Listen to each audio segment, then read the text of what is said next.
اسلامی تاریخ کے اس عظیم سپوت کا ذکر کریں گے جن سے آسمان کے فرشتے بھی حیا کرتے تھے، جنہوں نے غربت کے دور میں اسلام اور مسلمانوں کی مدد کی۔ یہ وہ عظیم شخصیت ہے جنہیں داماد رسول ہونے کا شرف حاصل ہے۔ میری مراد خلیفہ ثالث امیر المومنین ذو النورین داماد رسول سیدنا امیر المومنین عثمان بن عفان رضی اللہ تعالیٰ عنہ کی ذات گرامی ہے۔ پیر روما کے بارے میں کون نہیں جانتا؟ جب مسلمان ہجرت کر کے مدینہ آتے ہیں، مدینہ کے اندر صرف صرف ایک کنواں تھا جو میٹھا پانی جس میں تھا یہودی کا تھا۔ مسلمان پریشان رہا کرتے تھے، مہنگے داموں میں وہ بیچا کرتا تھا۔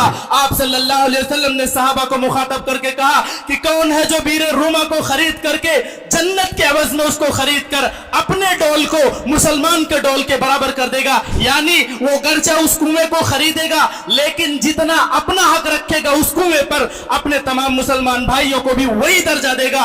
سیدنا عثمان بن عفان رضی اللہ تعالیٰ عنہ تقریباً 35,000 درہم میں اس سونے کے سکے سے اس کو خریدتے ہیں اور مسلمانوں کے لیے پورا کنواں وقف کر دیتے ہیں۔ اللہ کے نبی صلی اللہ علیہ وسلم غزوہ تبوک کا اعلان کرتے ہیں، جیش العشرہ جس کا نام ہے۔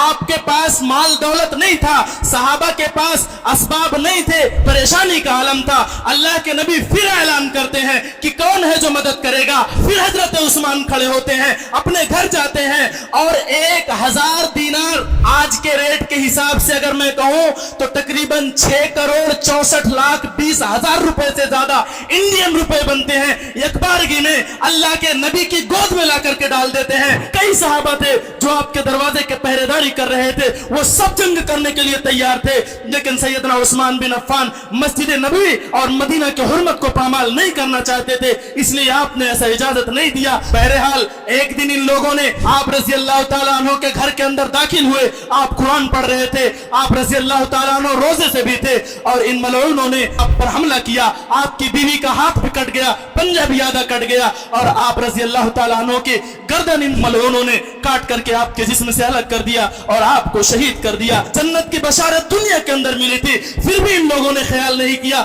دو بیٹیاں آپ صلی اللہ علیہ وسلم کی آپ رضی اللہ تعالیٰ عنہ کے عقد میں تھی، اس کا بھی خیال نہیں کیا۔ یہ تمام فضائل اور تمام مناقب تھے، اس کے باوجود بھی حضرت عثمان بن عفان رضی اللہ تعالیٰ عنہ کو انتہائی دردناک طریقے سے شہید کر دیا گیا۔